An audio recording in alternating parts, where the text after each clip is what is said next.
Poulain, Senior Director of Communications and Public Affairs at the CFL. Bonjour à tous et bienvenue à la conférence de presse des entraîneurs-chefs de la 110e Coupe Grey. Je suis Olivier Poulain, directeur principal des communications et des affaires publiques à la LCF. Today we're joined by head coach of the Winnipeg Blue Bombers, Mike O'Shea, and l'entraîneur-chef des Alouettes de Montréal, Jason Maas. We're going to quickly start with a photo up front with cameras. Want to do this? You want to flank the trophy as well? Yeah, okay, we'll do that. Gentlemen, would you like to? There, thank you.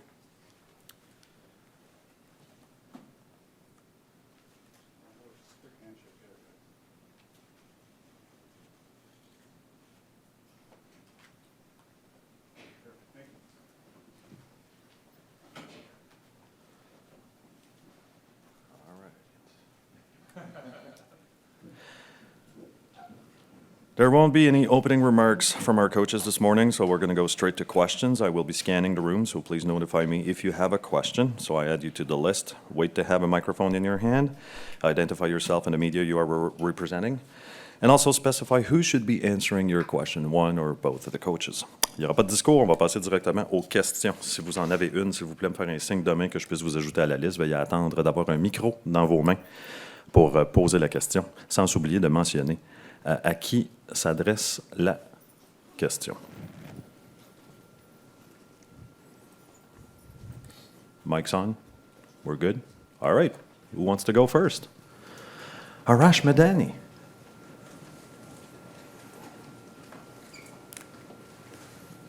Good morning, guys. Jason, Sankey and Lemon have just been what kind of adds to your defense, and what have they just done for the overall complexion of your football team?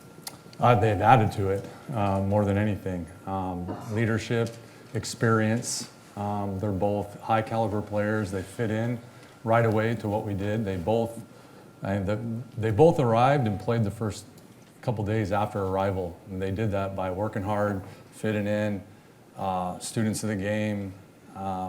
Communication's been tremendous between the coaches, them, and the players around them. And they've led by action more than anything, and they've been tremendous for us. A younger, faster, cheaper business. What do vets like that add? Well, I mean, again, it's experience, and when you need them, when there's a need, and you look out there, and a guy like Lemon and Sankey are available, you go after it, and they provided, like I said, that leadership that we needed at the time. And veteran presence at that position, at both positions, to be honest with you. And obviously it's paid off with the stretch run that we've had. And obviously a game like this, you want as many guys that have that experience to help us out. Excuse me, Michael Danroff of the Canadian Press. Good morning, gentlemen. Can you give us an update on Dalton Schoen and Adam Bighill regarding their status for Sunday? Dalton Schoen is continuing to rehab and work every single day, and Biggie's just starting that process. So if you're in our room on a daily basis, I say the same thing every day. I'll never rule a guy out. Just got to give him hope, and why would I dash that? So two pros, obviously, they attack every single day. The same, whether it leads to them playing or not, we'll see. We're going to go to Paul Friesen. Hi, Paul Friesen, Winnipeg Sun.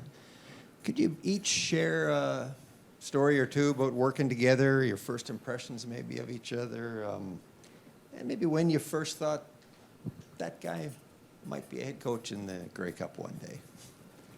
Go ahead. Well, thank Paul. Obviously, having played against Osh for as long as in my career, and then getting a chance to be on the same side as him, you look at the work ethic it takes as a player to play as long as he did, and you see it as a coach right away, the professionalism he takes each and every day, the dedication to his craft. But Osh is a great person, and you only get to see that when you're around him every single day. A lot of fun to be around as well. So he lightened the mood for me, obviously, my first year coaching. and being on staff with him. Constant talks about football, but about just about everything. I really enjoyed that aspect of Osh, caring and all that. And you know, throughout a season, there's ups and downs and all that, and you want to be surrounded by great people that make your job easier, I guess. And that was one of the things I looked at coaching with Osh. And then just see what a bright mind he has for football. That's when I knew he'd be in a Grey Cup, winning a Grey Cup, or the head coach. Whatever he decided to do, I know he'd be successful. Just watching the attention to detail, the way he interacts with people, the way he coaches up players, the way he cares about players and people. That's what it takes, in my opinion, to win. And he has all that in spades. Should never go second, I think, for that question. Damn it. Blew that one again. So the staff we were on in Toronto together was, we were a lot younger, obviously, but it was a lot of fun. There was, you know, I'm doing special teams, so my day ends maybe a little differently than other guys do, right? So you had time to move around the building and talk to guys. So it was a lot of fun. I mean, I probably wasted other guys' times more than they wanted, but,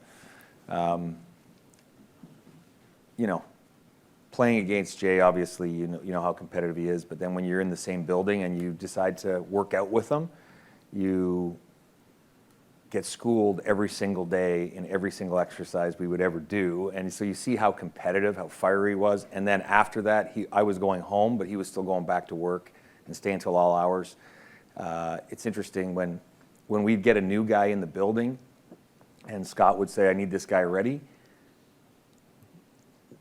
It's one of the first things I noted was there was no way in hell that guy wasn't going to be ready as soon as that player was, as soon as possible for that player. Like if it was a player that was going to take 4 days, he'd be ready in 3.5, right? If it was a player that was going to take 16 days, it'd be 14, right? So Scott would stick this guy with Jay, and Jay would just get him tuned up, and he'd be ready to take the field faster than I've ever seen.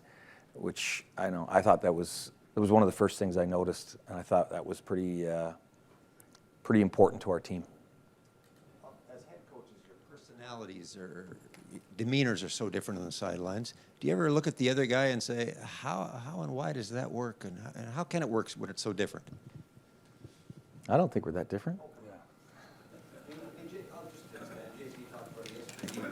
Yeah. Very emotional, and you've decided to Right, change that a bit. And Mike, you rarely show your feelings on the sidelines. I think just, you know, you are who you are. I mean, I talked about yesterday about noticing and awareness of yourself and growth that you need to have at times. And, you know, that was something I've grown to understand about myself and tried to be better at this year. But I think we're still both how we are. I mean, Yeah, I think authenticity is, Yeah. like, we're the same in that regard. We believe that you have to be who you are, and if you try to be anybody else, it ain't going to work.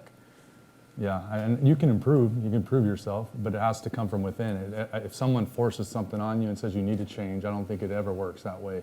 The things that people have noticed about the way I've done things differently this year is because I wanted to personally change, and I wanted to represent a different, something different about myself. You know, and I felt it needed to be changed in order to maybe be in this chair someday, to be honest with you. Next question from John Hodge, followed by J.C. Abbott. Then we have Jeff Hamilton, Neil Davidson, Ted Wyman, Dave Naylor, and Fred Degle. John. Check.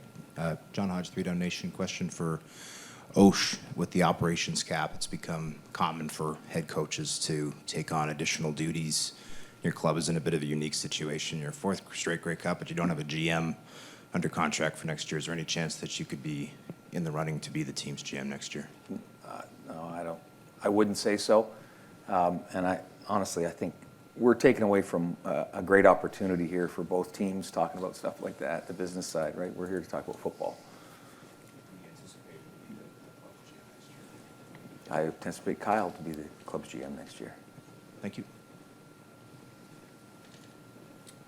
J.C. Abbott, 3 Down Nation. This one's for Coach Maas. When you were hired this off-season, you inherited most of your coaching staff, which is fairly unusual for a head coach. I wonder what that experience was like for you instituting your vision for the team with a staff that you didn't necessarily choose yourself. I'll just say this, I did choose it myself. I mean, Danny and I, when we were talking about the interview process and going through the interview process, when he asked me about being hired and offered me the job, it didn't come with, hey, you have to keep and retain everybody. It was, these are my recommendations, I will stamp these guys, and you do with them what you want. They have to fit into your vision, they have to fit with you and what you want. Well, one of the reasons I think I was hired was because of the relationship I do have with Danny and the understanding that we think very much alike in a lot of respects. And when he knows somebody's a great coach or a great person, it was easy to see when I interviewed him what he was talking about. So it made my job very easy talking to those individuals, seeing the success they did have the year before together, but just knowing, Danny had their back, and then talking with them, knowing they're good coaches and good people. I also had awareness of just about everyone on that staff, that I've worked with now.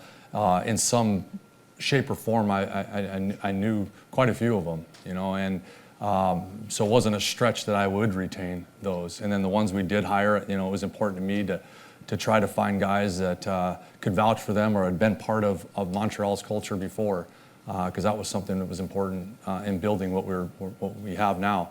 So I've been probably blessed with the staff that I had, to be honest with you. But, they fit into what we are, and that's why they're here. Clearly, it's worked. You've gotten to this stage, but when you had those initial conversations, were there any reservations about going through that process? Zero, and I'll tell you this, not every GM head coach has the same relationship. I have a unique relationship with Danny, having played for him.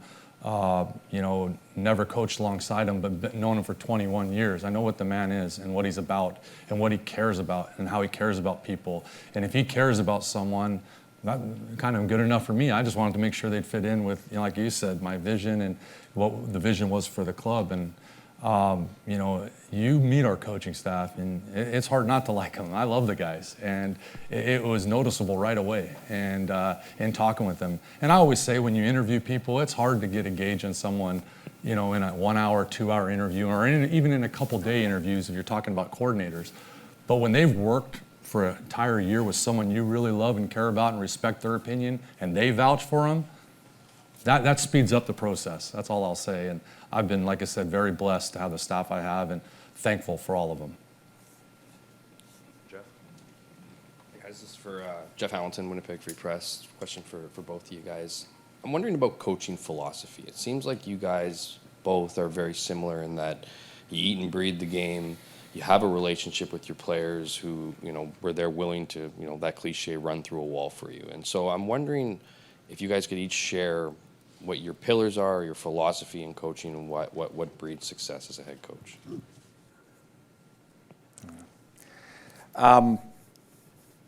We have football pillars, and then we just have, I guess, organizational or team ideas. I don't know if it's a philosophy or not. I think it's the same in probably any business that achieves some form of success, and it's in whatever business, it's really about the people you have.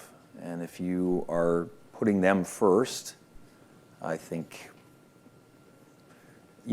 outcomes eventually go your way, right? But the football side is a little different, but I think you have to treat them as people before you're really talking to them about being a player, right? You have to, and it's hard in a training camp setting with new guys and 100 people in there to get to know everybody. You end up releasing a guy that you don't really have any relationship with, right? Or many of them. But over time, I think, I've recognized that, my role more and more is about just trying to deal with people before you deal with them as players. I think you talked about the cliche of running through a wall. One of the things we talked about and have talked about to the players, I believe the players are the most important part of your organization. That's the way I want them to feel. And it's our duty as an organization to make them feel that way and try to provide as much as possible. We ask a lot of them, obviously, the type of people we bring in and what we're looking for, but when they're in our building, we want them to feel that importance. And when you talk about running through a wall, one of my first things that we tell them is, we'll run through the wall for you first. so that you understand that we're not asking you to do anything any different. We want that feeling from you that you'll run it through for us, but we're going to run it for you first. That's what I've built a lot of my thoughts on with the players. We want them to feel important. We want them to work extremely hard, for each other. And that's what, a base philosophy for me is have fun. Have fun coming in the building. We want our players to come in the building every single day and enjoy being there around each other, around the culture we've provided for them. And that's throughout the organization. I would love everybody in part of the whole business side to the football side, because it takes everyone in an organization to win. And you want them to enjoy coming to the building and being around each other and have that feeling where you're not just playing for yourself, you're playing for a guy next to you or the person next to you. And that's what we're trying to build each and every day. And it's, it just doesn't happen. You've got to want to do that. You got to have like-minded people to make it happen. And I think we have a lot of those individuals on our team. Questions for you, Jason. Reading between the lines yesterday, talking about maybe, tempering some of that passion on the sideline or whatnot. It sounds like you maybe did a little bit of soul searching after what happened in Saskatchewan last season. I'm wondering if during that process, if you ever felt that this opportunity would ever come again, and just where your head was at heading into that offseason, looking into this. Yeah, I'll tell you this. I've never looked for a job when I've had one. I've never cared about, the next job ever. I've always just been focused on the job I've had and, wanted to do that to the best of my abilities. I think anytime you get fired or anytime you don't have success, you're always looking at yourself first. And there's things that, obviously I could improve upon. As far as, ever thinking I'd ever be a head coach again, you have to have confidence in yourself and belief in yourself that you can get the job done. But that's not something I ever worried about happening again. I just wanted to be doing the job I was given. And then if someone wanted me or interviewed me for another job, if I felt like I was capable of it, I'd interview for it. And, I didn't think it would happen, obviously, after what transpired in Saskatchewan, but very grateful and thankful that it did. And then it was my duty from that point to just get better and see the things I needed to improve upon. And like I've talked about, I'm never going to curtail my passion for the game or what you see. It's just how I choose to go about some things I know I could be better at. And it's more for our team. And I talked about this yesterday.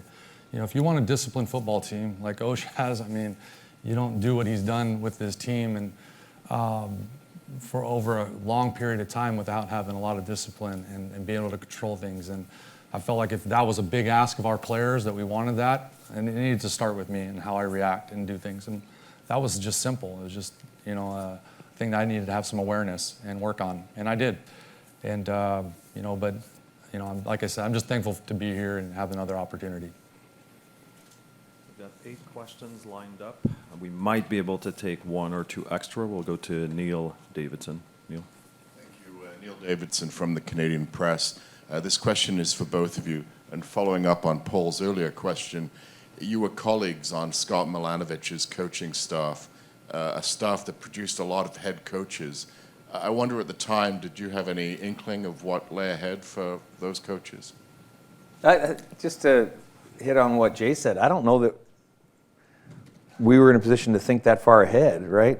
What he said is pretty cool, because as a player, you would walk in sometimes and you would see a coach, close the door because they're on the phone and they're looking, you can hear them because the walls are thin, and they're on the phone looking for their next job, looking for their next job, looking for their next job. And, I didn't think I'd ever coach, right? But when that opportunity comes up, it's like, I don't ever want to be that guy,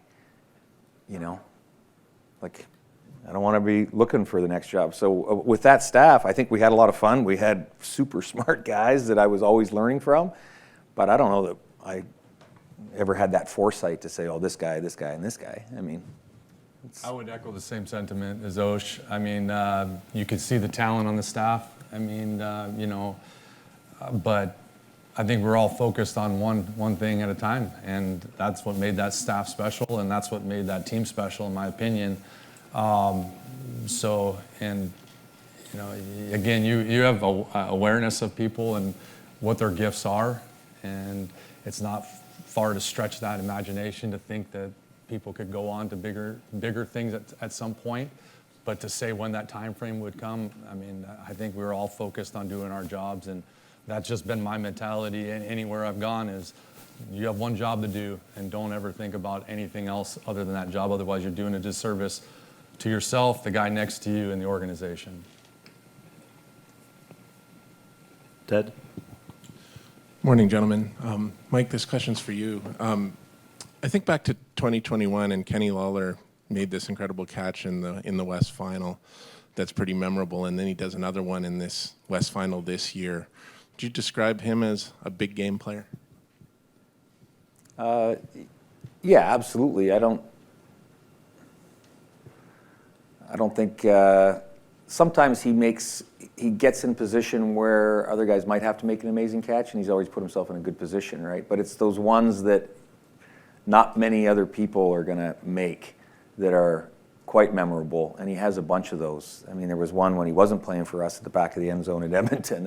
I can picture that one right now. But yeah, I think he's a gamer. I think you can see, his resolve, his attitude, his approach to work, his intensity of his intensity at work. At times where you're like, okay, yeah, this is the one, right? This is interesting. But he's quite talented, very gifted. His hands are really sticky. Like there's not many footballs that he can't get to and catch, right? So, but he's doing that every week. It just doesn't always look spectacular because he gets in good positions, so it doesn't have to look. Some receivers, every catch looks spectacular, because they're not getting into the right position to begin with, right? So Kenny gets into the right position a lot, Appreciate that. And just one more about your team. Can you speak a bit about what you have in the linebacking core? If Adam isn't able to go, guys like Cole and Malik Clemens and Shane Gauthier. Jesse Briggs, Shane Gauthier, Cole, Malik, Tanner Kidwalader. Who am I missing? Kyrie. They're a tight group. They spend a lot of time studying together. James Stanley does a great job with them. They're all prepared. Shane and Jesse have been around a long time, and they get everything figured out, and they know what's going on. But they can all step in. Everybody there in that core can step in and, once again, contribute to winning. Dave? A couple questions, both for Jason. Jason, about 2 months after you took the head coaching job in Montreal, the league took over ownership of the franchise, and the next day free agency started, and your starting quarterback and your number one receiver went out the door. As honestly as you can, what were you thinking at that time about the opportunity you stepped into? There was no regret. Danny and I, when he first called and asked me about taking this job, he said it's going to come with a possibility that these things, and he laid it out. He said, we could have new ownership, we could have players that don't want to come back, all those things. And I didn't hesitate then. I mean, I believe in Danny, and I believe in the vision he had for the organization and the work that he put into something and the people he was surrounding himself with at the top and the team really that fought through all that anyways during that season with all the things that were going on. So I wasn't shocked when the league took over. I wasn't shocked when the players decided to move on. We had discussed the possibilities and the plans ahead. And so to me at that point, it was just keep working and keep believing. And, that's what we ended up doing, and grateful for that as well. You mentioned that, as a coach, you just try to move forward and get better at things that you need to get better at. In your second go-around as a head coach, what are the things that you either consciously do different or have just evolved in from your first time as a head coach in Edmonton? Yeah, I think with experience, you kind of have been there, done that a little bit easier. I mean, it makes it easier, in my opinion. I mean, when the schedule comes out, you can kind of get your plans together. You can adjust on the fly better. You understand that things have to change at times and not make it such a big deal. You know, and lend or rely on other people and be accepting of some things. You know, so I think all the experiences you go through as a coach, you know, they all are life lessons and they help you. And then you have a couple of years when you're not that guy and you're watching things unfold and you're learning from those as well. So I just think life's a learning experience, to be quite honest with you. And, you know, you either get better or you don't, and you just try to strive to get better. And that's just what I've done. And again, I think it just comes down to that awareness. Frédéric Day, Presse Canadienne. Yes, hi, Frédéric from La Presse Canadienne, Montreal. Mike, the first one is for you. It's your fourth Grey Cup in a row. Does it get any more comfortable, or do you, to the contrary, do you have to make sure you're not getting comfortable in that position? Yeah, I think the second. I mean, it's certainly comfortable in terms of logistically, we know how to move people around and how to schedule things and how to try and, you know, make things easier for the players, for sure.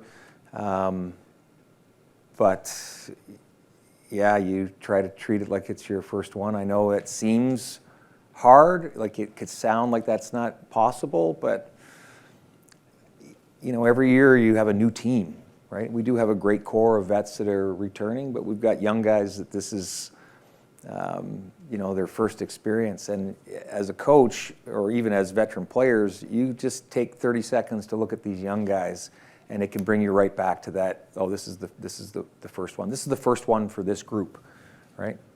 So I think it's easier than people would think to treat this as this is the one.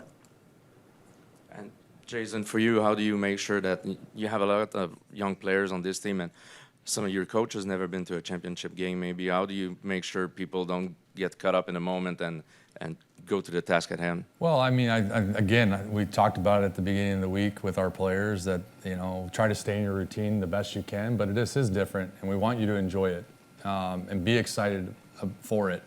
But, you know, the game will be a game. I mean, once it's kicked off, it's another football game for you guys.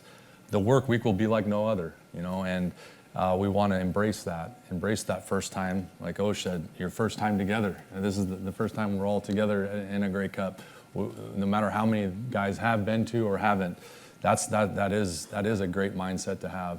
So just being excited about the day, and our team's built on working. So once we get to work, these next couple of days in our meetings, once we hit that field working, it's going to feel like a normal week, because that's what the expectation will be. And so try to make it as normal as possible, but realize it's not. But it's really how you react to it all, and I think it'll be a positive experience for our guys. Steve Simmons? Mike, Steve Simmons from the Toronto Sun. I know talking about yourself isn't one of your favorite things to do, but this is 4 in a row with the same team, and by my calculation, Hugh Campbell is the only person who has ever done that with the same team. It was 6 in a row for Hugh, but what does it feel now? Don Matthews didn't do this, Wally Buono didn't do this. What does it feel now that you become a legend of the Canadian Football League?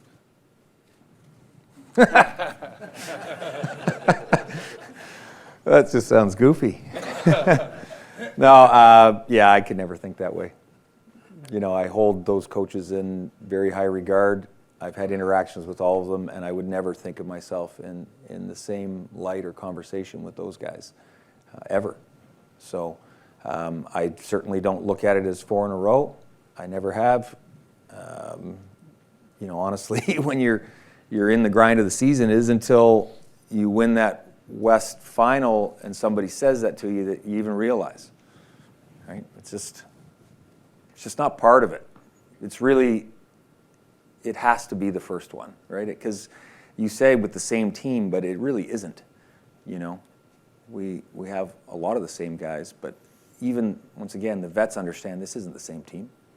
For a crazy bounce or two, you're talking about going for 4 in a row wins.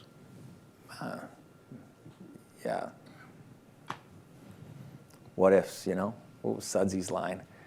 Ifs and buts were candy and nuts. Or if was a skiff, we'd all go sailing. Something. Sudsy used to say all these things. We'd all have a Merry Christmas, as I think. Yeah, that's right. Yeah, I don't wrap myself up into anything like that. It seems like a frivolous waste of time to think all those things. Well, I'm not calling you frivolous, but We'll go to Taylor. Yep. Taylor Allen, Winnipeg Free Press. Question for Jason. What's the biggest difference between your team today and the team that played the Bombers back in Week 12? More experience. You know, after that game, you know, we played another, and all those plays, all those practices, all those days together make you a better football team. So I flat out believe that, you know, the work's been put in to become a better football team. We've proved it on the field with wins against stiff competition. You know, we've stacked the days over and over and over again and got the most out of that. So I feel like we're a better football team. I know we're a better football team. You know that the expectations, we got to be at our greatest, and we've been working towards that really since May. But you know, there's lessons to learn along the way. So one of those days was in Winnipeg. So I just feel like we're a better, more experienced football team because of what we've gone through. And that would be the expectation for being here, that you would do that. But I think that's the thought on our football team is, you know, we work every single day, and with that work comes expectations, and we have as great as expectations as anybody. So I just feel like we're a better football team, all three phases. And question for Mike. You know, last year's Grey Cup, we saw Nick Hallett block a field goal.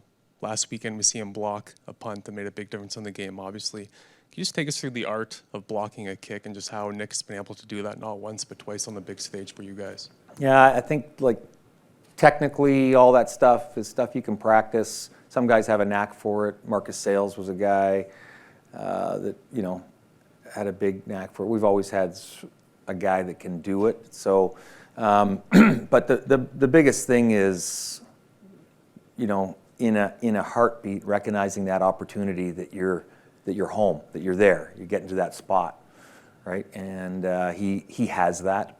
I think that's what's missing sometimes. You can take the same guys that are both athletically very similar, both can do it technically, and then one guy does and one guy doesn't. You know, Derek Jones was another one for us that got a lot. You know, Nick's got that ability that in a fraction of a second, he sees the opportunity and is able to do something about it. Daryl? Over here, Daryl Davis of the Regina Leader Post. Jason, in the year since you left Saskatchewan, considering what's happened to the Rough Riders and considering you're here at the Grey Cup, is there ever a sense of redemption on your part? To be quite honest with you, no. I mean, you know, I've long since sailed that. I mean, we played them early in the season, and you know, you work like hell to win every single week. You know, we beat them at home and moved on. And you know, what's transpired over there has happened. And obviously, my biggest concern all season's been about our team. And I love coming to work every single day, working with the group we have. I have no time, really, to be honest with you, to think of anything else. So I've focused all my energy and everything I can do to do my part to help our organization, and thinking about other people's organization isn't part of that. What made you believe that Cody Fajardo was a good enough quarterback to get you here? Well, knowing the person we were getting in Montreal, that's where it starts. You know, if you're envisioning a leader on your football team, you want a guy that shows up early and stays late and gives everything he has and is a great person. And he's got talent and ability, and he's tough. You know, the effort, ability, toughness, and effort is one of the three things we look for in players, and I know he has that. But not only that, he was experienced. I know how he handled himself in really tough situations, which in his last year in Saskatchewan was probably about as tough as it gets, mentally and physically, to be quite honest with you, what he was going through.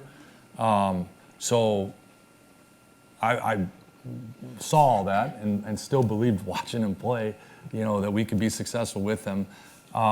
You know, and he'd been to a couple of finals and played in them. So, you know, you're getting that experienced quarterback again, that if you're saying that's your goal is to get back to that, to get to here, well, it's one more step he had to take. And, sometimes you got to believe that a guy going through all that is going to come out on the other end a much better player and a person and all those things. And, that's the belief was.